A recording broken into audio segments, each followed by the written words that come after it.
Eurídice I fue una reina macedonia, madre de Filipo II y abuela de Alejandro Magno. Eurídice era nieta de Arrabeo e hija del ilirio o lincesta Sirras. Es posible que Eurídice fuera una lincesta y no tanto iliria, basándonos en su actitud en medio de la vorágine política en que vivió y de la manera en que recurrió a los mismos medios diplomáticos que utilizaban los macedonios para evitarse problemas bélicos en la sucesión, y más porque no demuestra un gran espíritu combativo a la manera de las ilirias de las que tenemos información. No obstante, es interesante la denominación de 3 veces bárbara, en la cual podría aludir a su ascendencia en tercera generación bárbara, es decir, nieta de ilirios, aunque macedonia. El pasaje plutarqueano trata sobre el empeño que esta reina tuvo por cultivarse, particularmente en lo referente a la lengua griega. Con esto se gana la admiración del orgullo griego, porque ella abandonó sus costumbres bárbaras en beneficio de sus hijos, por lo que lleva a suponer aceptable el hecho de que al menos fuera del linaje ilirio, y nos hace comprender que cuando años después su bisnieta Adea declara ascendencia iliria decida adoptar un nombre como reina, este sea precisamente el de Eurídice. Durante el reinado de Arquelao trajo la consecuencia unión entre la Alta y la Baja Macedonia, y se convirtió su corte en una especie de centro cultural, desplazando la capital de Egas en el sur a Pela más en el norte. A pesar de ello, la paz no llegaría a la corte macedonia, ya que entre el reinado de Arquelao y el de Amintas III, padre de Filipo y abuelo de Alejandro Magno, hubo 7 reyes, y todos murieron de forma violenta. Arquelao fue asesinado por sus ex amantes Crateo y Helenócrates, su hijo Amintas II por su cuñado el rey Dernas de Limea, y su hijo Orestes por un pretendiente al trono que se llamaba Aeropo, quien más tarde adoptó el nombre de Arquelao II. La sucesión de estos 7 reyes hasta llegar a Amintas fue bastante conflictiva, pero culminó en el año 393 a.C.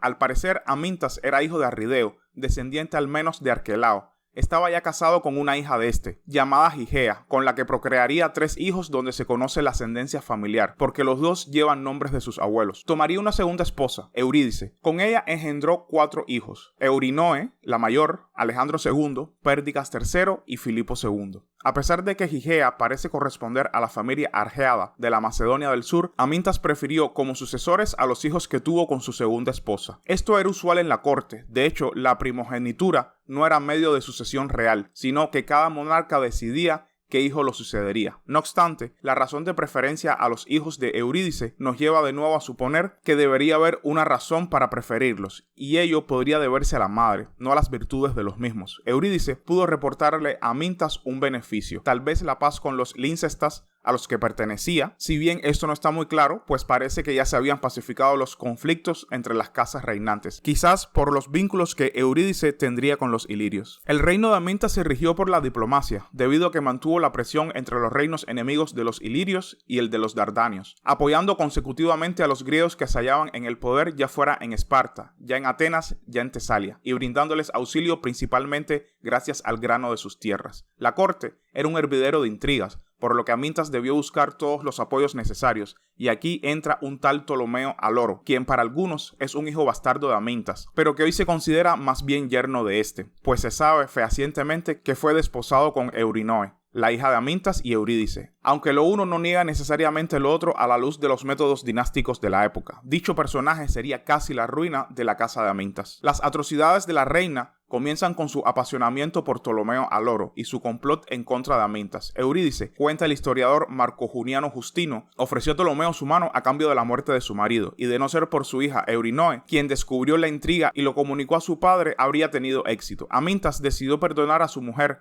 porque sus hijos aún eran pequeños y necesitaban a su madre. No contenta con ello, y a la muerte de su marido, la endemoniada reina no dudó en asesinar a su propio hijo Alejandro, con el objetivo de entregarle el reino a Ptolomeo y ser su esposa, pero al final también asesinar a su otro hijo Pérdicas. Actualmente se consideran mentiras todas las cosas escritas en contra de Eurídice por Justino, pero nos dan una idea clara de cuánto odiaban los antiguos a las figuras femeninas que lograban obtener algún papel en la vida política de sus reinos. Las propias fuentes anteriores a Justino señalan que el autor del primero de los crímenes fue Ptolomeo, y que Pérdicas tuvo un fin muy diferente. Amintas muere alrededor del año 369 y nombra como heredero a su hijo mayor procreado con Eurídice, Alejandro II. Ptolomeo de Aloro, el cuñado, debió fungir como guardián del joven monarca, y ello debió ser estipulado por el propio Amintas. El monarca había mantenido una política de buenas relaciones con los ilirios. Estas parecen haber sido rotas por el flamante nuevo rey, y ello provocó una discordia civil encabezada por su propio cuñado, misma que terminó con el asesinato de Alejandro II. Pero si podemos suponer que Eurídice haya aceptado estoicamente la muerte de su hijo como parte del bien común del reino, las acciones de su yerno cambiaron de modo abrupto cuando se estableció como regente de sus hijos menores. Fueron solo 18 meses de reinado de Alejandro. Luego de ello, suponemos que Ptolomeo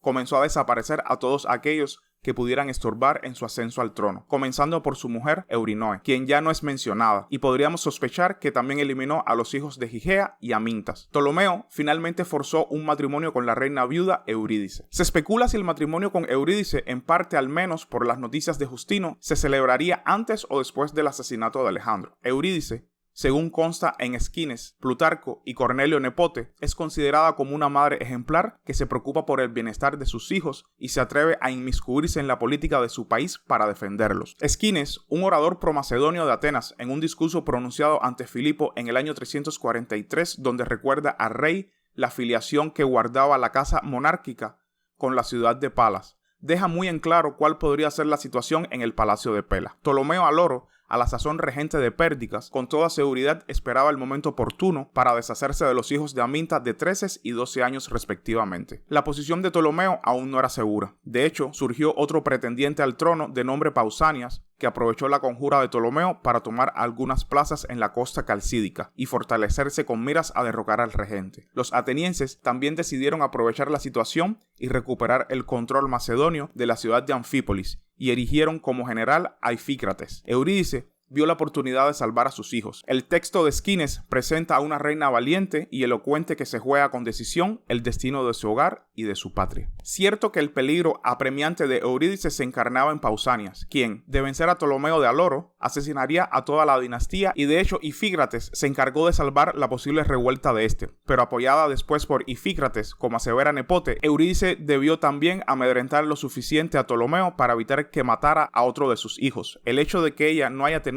hijos con Ptolomeo bien puede llevarnos a la sospecha de que el matrimonio entre ambos no haya sido más que un acto de conveniencia política por parte de Ptolomeo, quien, de querer fundamentar su dinastía, tendría que haber obtenido un heredero. Pérdikas alcanzaría la mayoría de edad, subiría al trono luego de asesinar a Ptolomeo, procrearía un heredero de nombre Amintas IV, para luego morir durante una campaña contra los ilirios. Su hermano Filipo ascendería como regente del niño y luego, a merced de sus habilidades como líder, sería proclamado rey, haciendo a un lado a su sobrino pero manteniéndolo cerca como aliado. Eurídice sobrevivió a la muerte de sus dos hijos y alcanzó a conocer el éxito de Filipo, el más pequeño. Incluso sería la gran reina madre en medio de una corte conformada por las esposas de su hijo, dando pie a un reino femenino del cual no tenemos sino sospechas. Eurídice, pues, no es la mujer despiadada que algunos quisieron presentar. Tampoco podemos ver en ella el poder político de monarcas posteriores, pero sí un temple de carácter lo suficientemente determinado como para luchar por la supervivencia de los suyos. Ella es el prototipo de la madre enérgica, pero devota. Su poder proviene de su calidad de viuda del rey, pero conservándolo, creó la prerrogativa inicial de las reinas helénicas. La historia de la reina Eurídice de Macedonia da inicio a la que, con los años, se convertiría en un largo listado de soberanas helenísticas que disputarán el trono a sus maridos e hijos y concluirán con la famosa Cleopatra VII.